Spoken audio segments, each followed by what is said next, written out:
안녕하세요. 저는 지방에 혼자 사는 30대 딸아이 엄마입니다. 저는 직업상 고객의 이야기를 많이 듣는 편인데 그럴 때마다 듣는 이야기가 누군가의 불륜 이야기였어요. 고객들도 와서 수다 떨 때는 가까운 사람에게 하지 못한 이야기를 하곤 하거든요. 그럴 때마다 나와는 다른 세상의 일이라며 남일 듣듯 했는데 이번에 제가 그런 일을 당하고 보니 정말 모든 사람에게 일어날 법한 흔한 일이구나 싶었어요. 그리고 그 사람들이 그런 이야기를 누군가에게 하고 싶어 하는 마음이 이해되더라고요. 그래서 저도 이번에 제 답답함을 풀기 위해서 사연글을 통해서나마 제 이혼에 대한 이야기를 조금 꺼내보려 해요. 저에게는 남편이 있었어요. 크게 잘생기지도 않고 엄청 능력이 있지도 않은 평범한 남자였는데 활발하고 가벼운 성격이 장점인 사람이었죠. 제가 생각이 많고 좀 진중한 성격이었다 보니 남편의 그런 성격이 기분 전환에 도움이 많이 됐었거든요. 제가 끙끙거리며 고민으로 앓고 있을 때도 남편은 가볍게 저의 고민을 해소해주곤 했으니까요. 그런 면에서 저는 남편을 무척이나 고마운 사람이라고 생각했어요. 성격이 다르면 고생한다고들 하지만 저희는 오히려 그런 면이 서로의 모난 부분을 맞춰줬다고 생각해요. 남편이 너무 가볍게 몰아갈 것 같으면 제가 나서서 조금 무겁게 만들어주기도 했으니 시댁에서도 처음에는 저를 인정하는 듯 했어요. 3대 독자 아들이 안사람을 들이고 이제야 철이 든다고요. 그렇게 잘 지내왔다고 생각했는데 남편은 그렇지 않았던 것 같더라고요. 사귈 때는 여자 문제 같은 거 일으킨 적도 없었고 딱히 다른 여자에게 흥미를 많이 두는 것 같지도 않아서 다행으로 생각했죠. 그런데 어쩌다 그런 일이 일어났는지 지금도 의아할 따름이에요. 만약 사귀는 도중에 그런 낌새를 눈치챘다면 분명히 남편과 결혼하지 않았을지도 모르죠. 하지만 그때는 그런 사람이 아닐 거라는 확신했었거든요. 저도 당시에 콩깍지가 씌어 있었던 건지도 모르겠네요. 제가 남편의 외도 사실을 눈치챈 건 육아로 휴직 후 힘든 나날을 보내던 때였어요. 아이 100일을 치르고 드디어 애가 통잠을 자기 시작하던 시점이었는데 남편과 통화를 하다가 핸드폰 너머로 한 여자의 목소리를 들었어요. 분명 남편이 회사에서 일을 하는 시간이었는데 여성이 남편을 오빠라고 부르더라고요. 저는 침착하게 남편에게 물었죠. 방금 핸드폰에 들린 여자 목소리도 직장 동료야? 직장 후배. 당신도 알 거야. 저번에 당신 태워갈 때 같이 차 타고 갔던 그 후배. 그제야 기억났어요. 작고 왜소한 어려 보이는 동안의 여후배. 당시에 제가 남편 퇴근 시간에 그 근처에 있어서 같이 들어가져간 날이었거든요. 근데 조수석에 탔더니 뒤에 사람이 있었는데 그게 이 후배였어요. 남편 말로는 후배 약속이 제가 있던 곳과 가까워서 태워줬다고 했고 바로 내렸었거든요. 저는 그때 남편에게 웬만하면 여자는 차에 태우지 말라고 했었죠. 괜한 오해 받을 수 있다고 핀잔만 줬었는데 그때 남편은 그럴 리 있겠냐며 웃었거든요. 그런데 그때 그 여자는 분명 남편을 선배라고 불렀었어요. 그런 그녀가 불과 몇 달 만에 호칭이 오빠로 바뀌다니 아무리 봐도 이상했어요. 하지만 제가 너무 깊이 생각하는 것일 수도 있었고 친해지면 그럴 수도 있겠거니 했어요. 그런데 그 뒤부터 제 오감이 그 여자를 의심하게 되더라고요.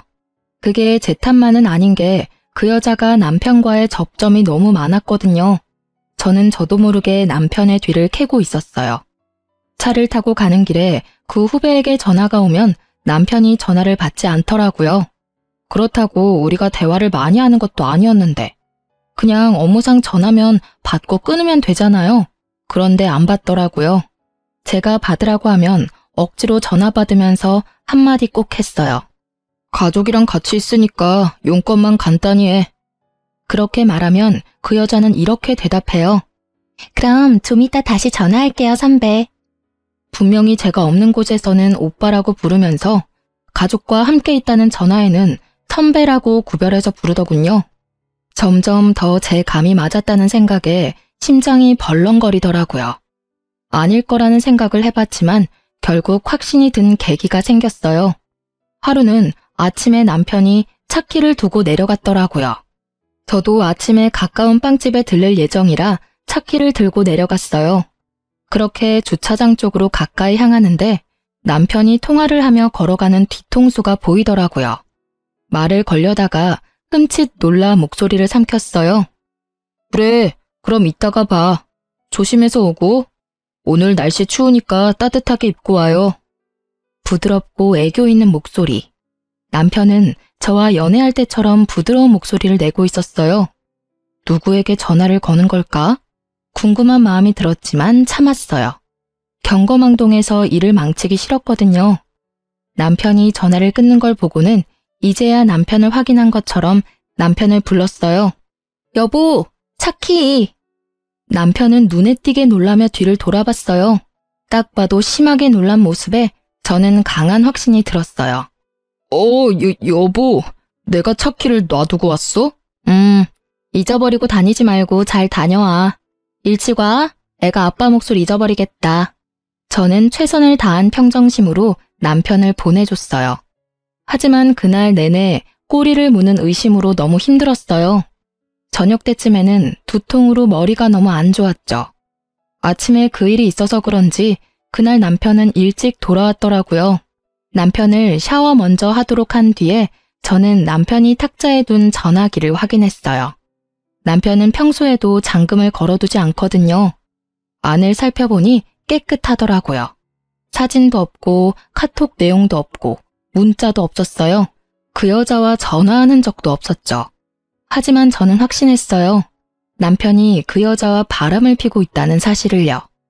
흔적이 없었는데 어떻게 알았냐고요? 전화를 한 흔적이 없었거든요. 그날 아침에 분명히 출근 시간에 통화하는 걸 봤는데 통화 기록이 사라진 상태이더라고요. 딱 그 시간 것만. 있어야 할 통화 내역이 없다면 그건 남편이 지운 거겠죠. 남편이 나오자마자 저는 남편에게 말했어요. 당신 바람 피우는 거 맞지? 무슨 소리야. 나 그런 거 안 해. 못 믿겠으면 내 핸드폰 확인해봐. 나 전혀 그런 거 없다니까. 당연히 이 말 나올 줄 알았어요. 핸드폰에 잠금을 걸지 않는다는 건 자신이 당당하다는 걸 보여주고 싶어 하는 거잖아요. 자기가 떳떳하지 못하니 일부러 떳떳한 척 하는 거고. 문제의 소지가 될 만한 내용은 다 지웠을 테니까요. 한 가지만 확인해 볼게.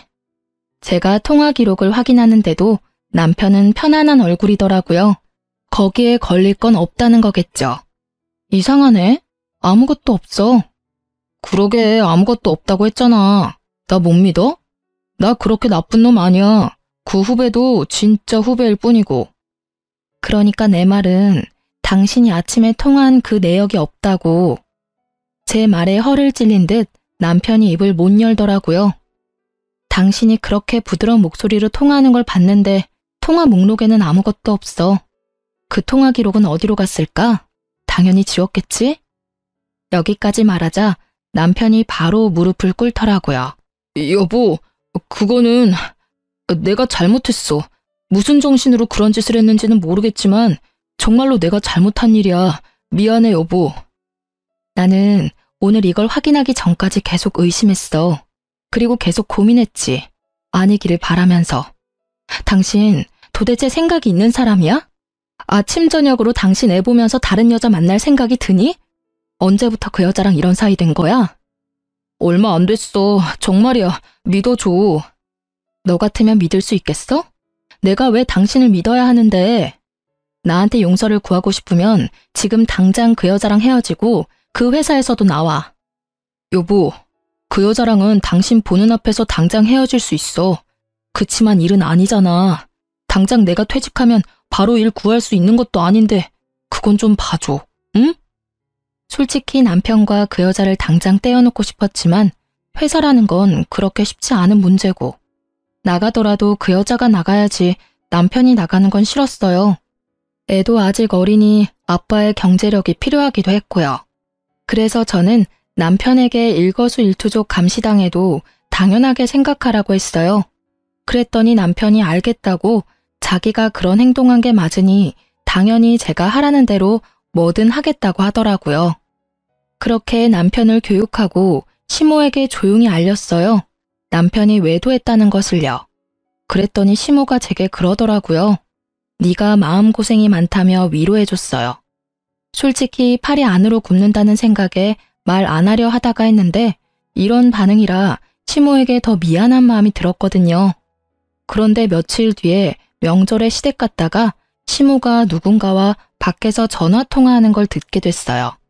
그래, 정말 우리 며느리 너무하지 않니? 우리 아들이 바람 피운 게 모두 아들 탓만은 아니잖아. 그러게 애 낳고도 좀 꾸미고 살고 남편한테 살갑게 대했으면 우리 아들이 바람을 피웠겠냐고. 정말 내가 며느리한테 그 이야기 듣는데 화가 나 죽는 줄 알았어. 그렇다고 바람난 게 자랑은 아니니 위로하긴 했지만 나중에 생각하니까 더 화나는 거 있지? 누구랑 통화하는지는 알고 싶지도 않았어요. 그냥 겉으로는 저를 위로하는 척하면서 속으로는 저를 향해 칼을 갈고 있던 시모만 눈에 보였죠. 역시 팔이 안으로 굽는 게 맞다는 생각을 하며 이번에 모른 척 해야 했어요. 남편과 그 일을 정리했으니까. 그것 가지고 또 일을 벌일 수는 없잖아요. 그렇지만 이미 그때 제 마음속에는 이혼에 대한 마음이 싹 트여버리고 말았죠. 남편의 외도를 알고도 이혼하지 않는 사람은 생각보다 많아요. 그리고 상간녀를 알고도 넘어가는 사람도 많죠. 처음에 그런 이야기를 들었을 때 어떻게 같이 살 수 있겠나 싶은 마음이었는데 제가 당해보니 그 마음이 100번 이해가 되더라고요. 남편의 외도가 주는 스트레스는 어마어마한데 그것을 참아야 할 이유 또한 존재하는 거죠. 아이가 아빠 없이 살 미래가 걱정되고 혼자 경제활동하며 육아하는 것도 걱정되고 이혼이라는 낙인이 찍히면 하자 있는 인간처럼 보일까봐 걱정되고 부모님이 아시면 얼마나 실망하실지 걱정되는 마음, 그리고 마지막은 내가 이혼해주면 자기들끼리 잘 살겠지 하는 그런 짜증도 있었고요. 저도 그런 생각에서 벗어날 수 없는 인간인지라 남편을 용서해주기로 하고서도 너무 힘든 날을 보냈어요. 그렇게 상처가 어떻게든 수습되어 갈 무렵에 저는 마지막 쐐기가 될 사건을 맞닥뜨리게 됐어요. 그날은 직장으로 복귀하기 전날이었어요. 제게 남은 하루의 휴직일. 일주일 전부터 아이를 어린이집에 보내는 연습을 하다가 처음으로 제 근무 시간에 맞춰 아이를 맡긴 날이었죠. 이제 막 14개월이 된 아이를 맡기는 게 마음은 아팠지만 복귀하려면 어쩔 수 없는 결정이었고 생각보다 또래 애들이 많은 곳이라 안심하며 내일 직장에 갈 준비를 하는 중이었어요. 그런데 시모에게 전화가 왔더라고요. 화장실 청소하고 나오니 전화가 그새 4통이나 와 있었어요. 무슨 일이 났나 싶어 확인 즉시 시모에게 전화했죠. 넌 무슨 전화를 그렇게 안 받니? 죄송해요 어머님. 잠깐 화장실 청소하던 중이었어요. 혹시 무슨 문제라도 생겼어요? 문제? 네 남편이 지금 사고가 크게 나서 병원에서 수술하느냐 마느냐 하고 있는데 너는 집에서 팔자 좋게 쉬고 있니? 아니, 연락이 얼마나 안 됐으면 병원에 한번 와보지도 않아. 아주 긴급하게 수술 들어간다고 난리가 났던데. 저는 깜짝 놀라 들고 있던 핸드폰을 떨어뜨릴 뻔했어요. 그게 무슨 말씀이세요? 사고라뇨. 그 사람이 사고를 당했다고요? 남편이 어쩌다 사고가 났는지 물어볼 겨를도 없이 시모가 병원 이름을 대더니 그곳으로 오라고 하더라고요. 그리 멀지 않은 병원이었고 너무 경황이 없어 바로 가방만 챙겨서 병원으로 향했어요. 가는 동안 남편이 많이 다쳤나 싶은 생각에 겁을 내다가 문득 그런 생각이 들었어요. 그날은 평일 대낮이었고 점심시간도 아닌 오후 시간이었어요. 남편의 회사라면 지금 한창 컴퓨터 앞에서 일을 하고 있어야 할 시간인데 어쩌다가 차 사고가 났을까 하는 생각이요. 외근하는 직업도 아니었고 아침부터 저녁까지 회사 밖으로 움직이는 일이라곤 점심 식사 때가 다인데 점점 머릿속에서 상상만 커지던 그때 병원에 도착해서 시모에게 전화를 걸었죠. 그리고 얼마 뒤 병원 앞으로 나오는 시모의 표정이 완전히 일그러져 있더군요. 저를 향한 화를 그대로 표출하고 있었어요. 넌 도대체 집구석에서 뭘 하고 있길래 연락도 안 받아? 우리 귀한 3대 독자 아들 수술하러 들어갔어. 오른쪽 어깨부터 손목까지 아주 뼈가 박살이 나서 수술로 고정해야 한다더라. 너 대신 수술 동의서에 내가 사인까지 다 했어. 이런 일은 네가 해야 하는 일 아니니? 아들 아파서 가슴 철렁 내려하는 것도 무서워 죽겠는데 내가 수술 동의서까지 사인을 해야 하냐고. 면목이 없던 제가 고개를 숙이던 그때 불현듯 머릿속에 시모에게 받은 부재중 통화가 떠올랐어요. 부재중 통화는 총 4통, 시모가 건 게 다였죠. 그런데 수술 동의서를 써야 한다면 당연히 아내인 저한테 연락을 했어야 하지 않나요? 저는 시모에게 물어봤죠. 어머님은 병원에서 연락받고 오신 거예요? 아들이 직접 전화 왔어. 네가 연락 안 받는다고 나더러 와달라더라. 도대체가 전화기는 왜 무음으로 해놓는 거야? 그러니까 전화를 못 받고 나한테 연락이 오지. 이상했어요. 남편에게 온 부재중 통화는 없었거든요. 저는 순식간에 남편의 사고로 놀라 흥분했던 피가 차갑게 가라앉는 기분을 느꼈어요. 남편이 수술실에 들어간 터라 남편에게 직접 물어볼 수는 없었지만 확인이 불가능한 것도 아니었죠. 저는 남편 차가 어디 있는지 확인하기 위해 먼저 남편 핸드폰부터 챙겼어요. 레카차 업체와 연락한 게 있나 싶어 통화 기록을 뒤지는데 바로 오늘 아침에 그 여자와 통화한 내역이 있더라고요. 인연 다 끊겠다 어쩌겠다 해놓고 여전히 연락하는 걸 보고 살짝 열이 받았지만 직장 동료이니 연락 정도는 할 수도 있다는 생각으로 연락처를 뒤졌어요. 별 내역이 없길래 남편 메시지를 확인하는데 메시지 기록 중에 카드 승인 내역이 있더라고요. 거기에 오늘 날짜로 숙박업소가 딱 찍혀 있었어요. 불과 4시간 전에 결제한 내역이요. 그걸 보고는 피가 거꾸로 솟는 기분이었어요. 아마 집에 들어오기 전에 이런 문자나 통화 기록을 일부러 지웠겠죠. 이번에는 지울 시간조차 없이 사고를 당해 들어가게 됐으니 지울 틈도 없었을 테고요. 화가 난 저는 최대한 냉정해지려 애썼어요. 그 메시지를 캡처하고 저는 남편 차가 어디 있는지 확인했어요. 남편 차가 어느 정비소에 있는지 확인한 저는 바로 그쪽으로 달려가 남편 블랙박스부터 확인하자고 했어요. 다행히도 블랙박스는 고장나지 않았고 열심히 제 할 일을 하고 있더군요. 저는 카드를 빼서 집으로 갔어요. 노트북에 연결하니 손이 덜덜 떨리더라고요. 그리고 사고 직전 영상을 확인했어요. 남편이 어딘가에서 나오는 중이었는데 거기가 모텔이더라고요. 그런데 남편은 운전하지 않았고 그 후배가 운전한 것 같았어요. 남편이 부러진 곳도 왼쪽이 아니라 오른쪽이었거든요. 남편이 조수석에 앉았던 게 분명해 보였어요. 두 사람이 모텔에서 나와서 차에 타고 둘이 차 안에서 나누는 이야기들이 모두 제 귀에 들어와 박혔어요. 오늘 연차 쓰고 같이 오길 잘했지? 여기 진짜 좋은 곳이거든? 우리 마누라랑은 여기 못 와. 애 놓고 몸 다 망가져서는 어디 데리고 다니면 부끄러울 정도라고. 너 정도는 탱탱해야 데리고 다닐 만나지. 앙큼해. 그래도 오늘은 오빠 독점할 수 있는 날이라 좋아. 매번 같이 있다가도 집에 돌려보내는 게 얼마나 힘든 일인지 모르지? 항상 같이 있고 싶은데. 내가 최대한 노력해볼게. 너도 빈털터리가 된 나랑 결혼하는 건 싫을 거 아냐. 와이프한테서 잘못한 거 찾고 나면 바로 이혼하고 너랑 결혼할게. 너무 걱정하지 마. 이런 대화 내용을 듣고 있으니 정말 하늘이 무너지는 게 어떤 건지 잘 알겠더라고요. 인연을 끊으라고 했더니 도리어 인연을 단단히 맺어가고 있었더라고요. 저는 그 길로 상간녀를 찾아갔어요. 상간녀가 어디 있었냐고요? 당연히 본인도 사고 났으니 같은 병원에서 치료받고 있었죠. 저는 병원으로 가 상간녀를 찾았어요. 이름만 대니 간호사가 어디 있는지 알려주더군요. 남편은 큰 수술을 하는 데에 비해 그녀는 그렇게 크게 다치지는 않았더라고요. 저는 그 여자 앞으로 가서 말했어요. 나 알죠?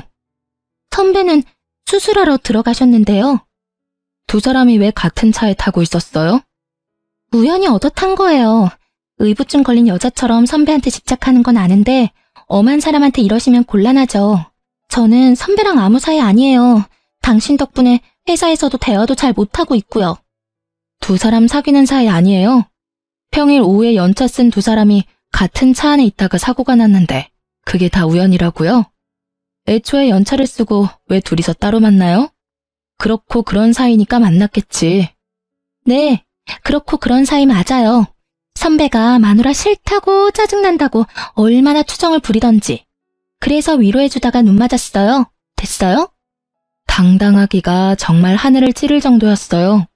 뭐가 그렇게 잘났는지 불륜을 실토하면서도 아주 당당한 자세와 자신감 넘치는 표정을 보니 마치 피해자와 가해자가 뒤바뀐 것 같은 기분이 들더군요. 아내라고는 하지만 당신이 패배자인 건 알죠? 남편이 다른 여자 만나는 순간 여자로서 저한테 진 거예요. 당신이 얼마나 매력이 없었는지 이제 아시겠어요? 제가 매력이 없는 건 맞는데 그래도 저와 남편은 법적으로 유효한 사이고 그쪽은 남편과 부정을 저지른 사이라는 건 잘 알죠? 이런 대화들도 다 증거고 이후에 상간녀 소송할 때 다 쓰일 거예요. 당당해서 좋네요. 증거 수집이 아주 편해서요. 제 말을 듣고 나니 상간녀 얼굴이 하얗게 질리더라고요. 저는 당신도 남편도 용서할 생각 없어요. 그렇지만 그냥 헤어지면 둘이서 행복하게 살 거잖아요. 그러니 제가 가져올 수 있는 건 다 가져와야죠. 안 그래요? 매력은 있고 머리는 텅 빈 상간녀 씨? 제 말에 열받았는지 명예훼손인의 먼에 고소한다고 지랄 발광하는 상간녀를 두고 저는 시모에게 향했어요. 시모는 남편 수술이 끝나기를 기다리고 있더군요. 저를 보자마자 시모의 막말이 또 시작됐어요. 수술 동의서 내가 쓰도록 한 건 네가 잘못한 거야. 어떻게 엄마에게 아들 수술 동의서를 쓰도록 만들어? 죄송하지만 그 사람 저한테 연락한 적 없어요. 사고 나고 연락한 거 어머님이 처음이자 마지막이더라고요. 네가 와이프인데 왜 나한테 전화를 해? 네가 잘못 본 거 아니니? 아니요, 잘못 본 거 아니고 남편이 어머님한테만 전화했더라고요. 그 사람 저 몰래 연차 쓰고 여자랑 놀러와서 모텔에서 나오다가 사고 났거든요. 뭐? 너 지금 우리 아들 없다고 말 막 지어서 하는 거니? 시모가 깜짝 놀라서 저한테 반문하더라고요. 저는 시모에게 영상을 보여줬어요. 영상 보세요. 확실하죠? 오늘 쉰다고 저한테 이야기도 없었어요. 이러니 저한테 연락 못했겠죠. 불륜을 저지르다가 사고 났는데 어떻게 와이프한테 전화하겠어요? 어떻게든 안 들키려고 어머님께 전화한 거겠죠. 제 말에 시모는 한동안 말을 잊지 못하는 듯 하더니 갑작스레 화를 내더라고요. 네가 우리 아들을 얼마나 좋았으면 애가 바람을 피우겠니? 저번에도 내가 말은 안 했지만 네가 잘했으면 애가 바람 같은 거 피웠겠어? 그리고 바람 피웠다고 애 기도 못 펴게 하니 몰래 스트레스 풀려다가 이런 사고 난 거잖아. 하나부터 10까지 다 네가 잘못했는데 뭘 잘했다고 나한테 또박또박 말댔구야? 적반하장도 유분수지. 이 말을 하고 싶은 걸 꾹 참았어요. 못 배우고 예의 없는 사람이라도 어른은 어른이니까요. 그렇지만 용서는 하지 않겠다고 다짐했어요. 시모도 상간녀도 남편도. 남편이 병원에 있는 동안 저는 착실히 이혼 준비를 시작했어요. 증거는 차고 넘쳤죠. 그럼에도 더 모으고 모았어요. 필요한 것뿐만이 아닌 부수적인 것들도 모두 긁어 모았어요. 당당한 상간녀를 보니 어떤 변명을 할지 상상도 가지 않았거든요. 모텔에 들어가서 현장을 직접 잡은 게 아닌 이상 어떠한 증거도 반박 가능한 것이 될 수도 있잖아요. 그래서 그들이 변명조차 못할 정도의 증거를 모았어요. 그리고 남편이 치료받는 동안 제 짐을 모두 싸고 아이와 함께 친정으로 건너왔죠. 아이도 절대로 빼앗길 생각이 없었거든요. 그렇게 남편의 퇴원일이 가까워질 때 저는 이혼을 통보하고 서류를 보냈어요. 이혼이 소송으로 진행되고 있을 때 남편의 퇴원일이 되었어요. 그런데 남편에게서 연락이 왔어요. 저기 여보, 혹시 지금 내가 있는 병원 와서 치료비 좀 내주지 않을래? 치료비? 그런 건 카드로 대충 내고 나중에 실비 청구하면 되잖아. 이혼 소송 중인 와이프한테 연락해서 할 말은 아닌 것 같은데 어이가 없어서 그런지 말이 곱게 나가질 않더라고요. 어쩔 수 없었죠. 제 이혼의 결정적인 원인이 된 남자니까요. 그게 실비보험 청구가 안 돼서 그래. 당신이 아니면 도와달라고 할 데가 없어서 그래. 우리가 이혼 소송 중이긴 하지만 아직 부부잖아. 당연히 내가 곤란할 때 당신이 도와줘야지. 실비 청구가 왜 안 돼? 당신이 들어놓은 실비면 충분할 텐데. 사실은 실비보험 얼마 전에 해약했어. 뭐? 실비보험을 해약했다고? 뭐 때문에? 해약하면 해약금 나오는데 그게 좀 필요해서. 그걸 어디에 썼는데? 그 이야기에 남편이 입을 꾹 닫더라고요. 말을 안 해주더라고요. 그런데 아시죠? 말을 안 하면 안 하는 대로 그게 자백이 된다는 거. 너 설마 그 보험 해약금 상간녀한테 다 썼어? 그 여자한테 썼다고 하면 좀 그렇고 얼마 전 주말에 제주도 놀러 갔을 때 썼어. 아니, 그 정도면 보험 해약 안 하고 네 돈으로 써도 되잖아. 그건 그렇지. 근데 그러면 당신한테 들키잖아. 카드 결제 내역이나 통장 내역은 그대로 남는데 돈이 비면 이상하게 생각할 거 아니야. 그래서 보험 해약하고 나중에 따로 들려고 생각했었지. 그러다가 여태껏 못 들었고. 웃음밖에 안 나오더라고요. 들키기 싫어서 보험까지 해약하고 해약금으로 여자랑 놀러 가다니. 이런 기발한 발상은 어떻게 할 수 있는지 궁금하기까지 했죠. 저는 남편에게 말했어요. 아주 잘하는 짓이다. 잘했어. 이혼 소송 중인 와이프한테 바람 피워서 미안하다 사과는 못할 망정 전화해서 치료비나 대달라고 찌질하게 굴어? 보험 해약한 건 당신이니까 당신이 알아서 병원비 마련해. 아니면 그 돈 다 쓴 상간녀한테 도와달라고 하든지. 당신도 참 뻔뻔하네. 나랑 이혼 절차 밟고 있으면서도 나한테 돈을 받고 싶어? 내가 돈을 줄 거라고 생각했다는 게 참 웃기지도 않고. 나 당신한테 이제 어떤 것도 뺏기고 싶지 않은 사람이야. 그게 10원짜리 한 장이라도. 너하고 그 상간녀한테는 절대 뺏기기 싫거든? 병원비 대주는 걸 왜 뺏긴다고 하는 건데? 솔직히 바람 피운 게 아무리 잘못이라고 해도 내가 이렇게 아파서 죽을 것 같은데 와이프가 돼서 병문안 한 번을 안 오고 병원비도 내달라는 게 아니라 빌려달라는 거라고. 빌려주든 어쩌든 난 안 줄 거야.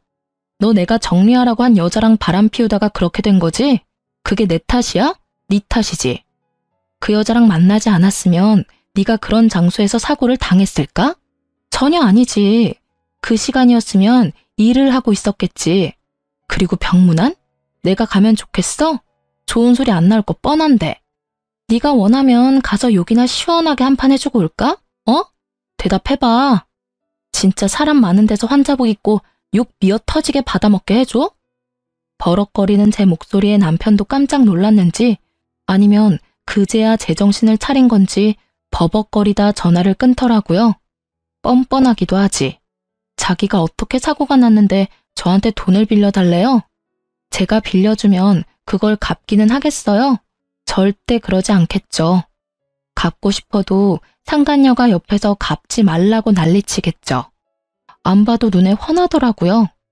그렇게 속 터지는 대화를 하고 전화를 끊었는데 바로 직후에 시모가 연락이 왔더라고요. 이번에는 또 무슨 말도 안 되는 이야기로 제 속을 뒤집어지게 만들까 싶었는데 남편과 똑같은 이야기를 하더라고요. 며느라가 네가 얼마나 화가 났을지 잘 안다. 아들이 잘한 거 하나도 없는 것도 잘 알아. 그때 내가 너한테 화낸 거는 마음이 복잡해서 그랬어. 솔직히 발은 안으로 굽는다고 부모니까 어쩔 수 없었지. 아들이 반성할 시간을 좀 주면 어떻겠니? 지금 당장 이혼하는 건 너무하지 않니? 아픈 아들 조리해야 할 시기에 소송은 너무 힘들어. 그리고 병원비도 지금 제대로 다 못 내고 있는 지경이라 와이프인 네가 좀 부담을 해줬으면 싶구나. 아들 녀석 보험이 또 없다 하니. 어머님, 무슨 말씀하시는지 잘 알겠어요. 그런데 저도 참을 만큼 참았다고 생각하진 않으세요? 만약 어머님 딸이 저 같은 상황이었어도 그렇게 말씀하시겠어요? 바람난 남편 기껏 용서해줬더니 결국은 반성도 없이 바람난 여자 또 만나서 이번에는 사고까지 쳤는데 제가 왜 병원비까지 부담해야 하죠? 남편이 평소에 잘했다면 저도 남편에게 기회를 줄 수도 있었겠죠. 그런데 이미 제가 준 기회를 날려먹었잖아요. 그리고 저한테 들킬까봐 보험 해지하고 해지 환급금으로 여행이나 다니며 돈 펑펑 쓴 남편에게 뭘 도와줘요? 제가 돈이 썩어나가도 남편에게 줄 돈은 단 한 푼도 없어요. 이야기하고 나니 속이 어쩜 그렇게 후련하던지. 시모는 거의 악에 바친 듯 소리를 질러대는 제게 기가 막힌 것 같더군요. 하지만 이 상황에 아쉬운 건 시댁이거든요. 솔직히 시댁도 경제적으로 넉넉한 편이 아니었으니까 남편의 수술비와 치료비를 모두 감당하기에는 버거울 수밖에 없었어요. 그리고 남편이 해약한 보험은 한 개가 아니었거든요. 남편 이름으로 된 보험 총 4개를 다 해약했더라고요. 그중에는 교통사고 특약 들어있던 것도 있었는데 그것도 몽땅 못 받게 되는 거였거든요. 그 와중에 병원비가 몇 배 깨졌으니 지금 생각해도 참 한심한 짓이네요. 여자는 만나고 싶고 나한테 들키기는 싫고 결국은 보험 해지했다가 병원비 고스란히 다 내게 생겼으니 하늘이 천벌을 내린 게 아니면 뭐겠어요? 그래, 네가 화난 거는 나도 잘 안다. 하지만 너희는 소송 중이지만 부부야. 부부는 서로 도와줘야 하고 나는 네가 그렇게 나쁜 애는 아니라고 믿는단다. 아들 한 번만 도와주거라. 아들도 반성하고 있고 2번 다시 그 여자 안 만난대. 그때도 제가 하겠다는 대로 뭐든지 한다고 했어요. 어머님은 그 여자가 새로 사귄 여자라고 생각하시는 것 같은데 그 여자 저번에 저한테 들킨 그 여자예요. 2번 다시 안 만난대요. 기지도 않네요. 그 여자랑 그 뒤로 꾸준히 만나놓고는 거짓말을 어찌나 잘하는지. 하긴 어머님은 아들 바람난 게 제 탓이라고 생각하시니까 그런 말씀 편하게 하실 수 있겠네요. 그런 면에서는 어머님도 똑같으시죠. 앞에서는 저 위로하는 척 하시더니 결국은 뒤에서 다른 사람한테 제 욕 열심히 하시는 거 봤어요. 제 말에 시모가 허를 찔린 듯 놀라더군요. 그럴 수밖에요. 지금 이 순간 그 말을 할 줄 누가 알았을까요? 저 다 봤어요. 명절에 어머님네 갔다가 애 낳고 관리 안 해서 남편 바람 피운 거 제 탓이라고 그렇게 말씀하시는 거 다 들었어요. 그래서 더 해주기 싫어요. 제 마음속에서 남편과 저는 이미 남남이에요. 애가 있든 말든 상관없이. 그러니까 저한테 이혼 번복에 대한 이야기는 꺼내지 마세요. 너 후회할 거야. 우리 아들 같은 남자가 세상에 어디 있다고. 너 같은 애가 그런 남자 만날 수 있을 것 같아? 남편 덕분에 크게 되어서 남자 만날 생각도 없어요. 거짓말이나 하면서 여자 만나러 다니는 남자 세상에 그렇게 많다던데. 알면 데려갈 여자는 있겠어요? 하긴 그 상간녀라면 잘 데려가겠네요. 그쪽에 말해보세요. 저한테 와서 아쉬운 소리 마시고. 저는 그렇게 말하며 시모 전화를 끊었어요. 그 뒤로 시모에게서 연락이 오지는 않았어요. 이혼 소송은 그렇게 마무리가 되고 저는 싱글맘이 되었어요. 재산 분할 위자료, 양육권, 친권. 그 중에서도 친권과 양육권은 지키기 위해 애썼어요. 아이만은 뺏기고 싶지 않았거든요. 시댁이 손이 귀한 집이기는 하나 아들을 더 귀하게 여기니 딸아이는 제게 그냥 넘기듯 하더라고요. 양육비 내기 싫어서 마구잡이로 우기는가 싶었는데 그게 아니었어요. 알고 보니 시모가 상간녀에게 남편 병원비를 좀 내달라고 했다더군요. 남편과의 결혼을 조건으로 말이죠. 결국 두 사람은 저와 남편의 이혼이 정리되면 재혼할 생각이었다고 해요. 그 상간녀가 아이는 싫다고 했다는 거죠. 그리고 한 가지 조건을 덧붙였대요. 만약 자기 상간녀 위자료 나오면 같이 갚아야 한다고요. 나중에 그 이야기를 전해 들었어요. 저야 뭐 이미 이혼까지 다 된 마당에 신경 쓸 일은 없었지만 그래도 두 사람이 잘 사는 건 너무 싫잖아요. 둘 사이 일을 여전히 알아보고는 있었죠. 그나저나 참 얍삽하다고 해야 하나? 잔머리가 잘 돌아간다고 해야 하나? 그 여자도 진짜 대단하긴 하더라고요. 전 남편 재혼하고 석 달이 지났나? 제 직장에 남편 회사 동료분이 찾아오셨더라고요. 저는 미용 관련 일하거든요. 예전에 남편이랑 결혼할 때 소개받아서 여태껏 제게 와주시는 단골이세요. 어머, 자기, 잘 지냈어? 이야기는 얼추 들었어. 많이 힘들지? 전 괜찮아요. 이혼 후에 이렇게 사정을 잘 아는 사람을 만나면 불편하기 짝이 없더라고요. 그 사람이 싫은 건 아닌데 계속 이혼이 주제가 될 수밖에 없거든요. 모르는 척 해주는 분도 있지만 이분은 그러지 않으셔서. 그런데 그분이 그러더라고요. 그래, 괜찮아야지. 그 나쁜 연놈들도 벌 받고 있는데. 그게 무슨 소리예요? 자기 이야기 못 들었어? 그 두 사람 완전 천벌 받았다고. 회사 내에서도 소문이 다 났어. 그 상간녀랑 자기 전남편 둘이 같이 연차 쓰고 놀러 갔다가 사고 난 거 회사에 들켜서 불륜 여행 갔다가 그렇게 된 거라고 소문 크게 났었거든. 그런데 곧바로 두 사람 재혼한다니 사람들이 더 놀랐지. 저렇게 빨리 정리가 되냐고 말이지. 아, 회사에 다 들킨 거였나요? 저야말로 놀랐네요. 그 전에도 티가 많이 나던데. 둘이 친하다 정도로만 알고 있었지 그런 사이인 거 누가 알았겠어? 알았다면 내가 자기한테 제일 먼저 귀띔해줬을걸? 그 이야기에 저는 웃었어요. 하긴 이런 스파이 같은 손님이 있으니 남편도 회사에서 조심하긴 했겠죠. 근데 그 소문나고 회사에서 두 사람 다 퇴사시켜버렸거든. 연차 쓰고 놀러가서 사고 난 것도 그렇고 안에서 부적절한 만남 가진 것도 그렇고. 그런데 표면적인 이유는 자기 전남편 몸이 아직 다 안 돌아와서 그렇다고 하더라고. 몸이 안 돌아와요? 그래. 수술한 곳이 오른쪽 팔이랑 어깨잖아. 그쪽으로 신경이 손상됐다나 뭐라나. 결국 손가락이 잘 안 움직이는 바람에 일도 제대로 못하니까. 금방 돌아올 것 같으면 그냥 놔뒀을 수도 있겠지. 근데 금방 안 돌아오더라고. 어쨌든 두 사람 다 권고사직으로 퇴사했어. 그래요? 둘 다 진짜 천벌 받았네요. 당연하지. 남의 눈에 눈물 흘리게 만들면 자기 눈에는 피눈물 흐르는 법이야. 그래놓고 잘 살면 하늘이 뭔 소용이니? 그렇게 고객과 대화를 하면서 전 남편과 그 상간녀 이야기를 들으니 제 마음속에 응어리졌던 것들이 조금은 풀리는 것 같았어요.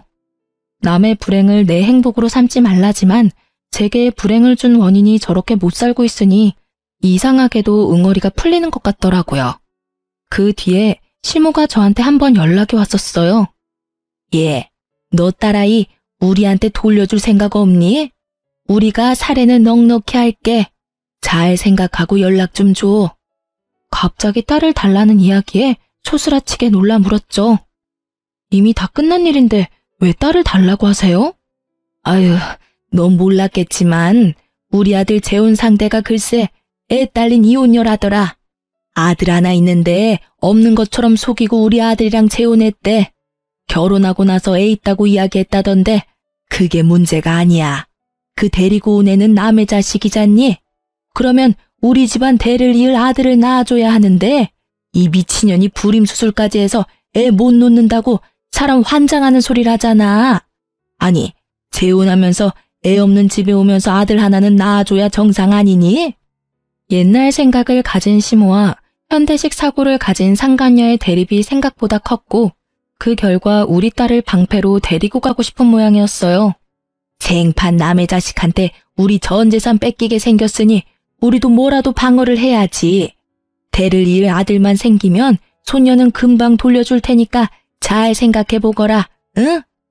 생각하는 게 어찌나 저속한지 이야기 듣고 있는 동안에 귀가 썩는 것 같은 기분이 들었어요.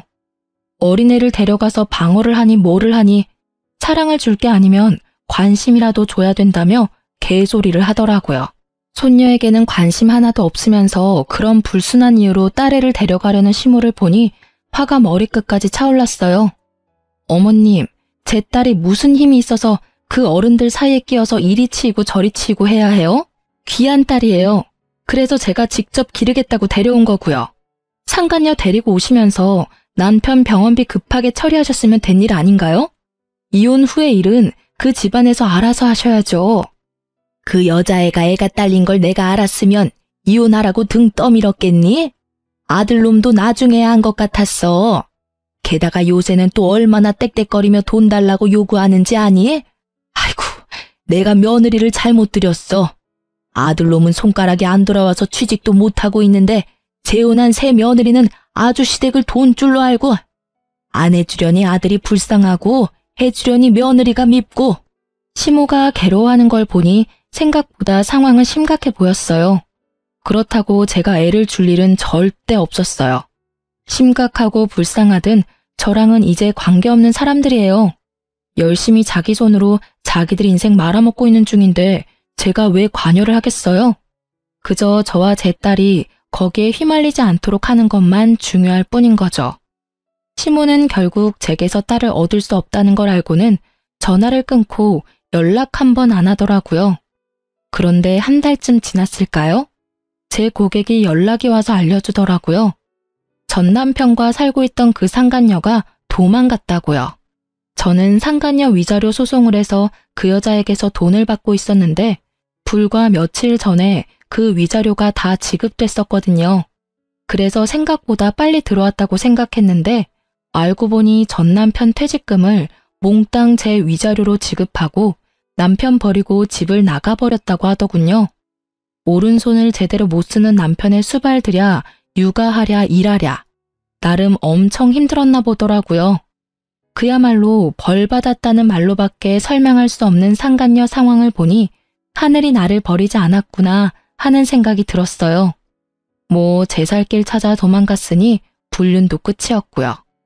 그렇게 헤어질 거 뭘 그리 죽고 못 살아서 불륜 같은 짓을 했나 몰라요. 아들이 이제 중학교 들어가던데 부끄러워서 아들 얼굴은 어떻게 보려는 건지 원.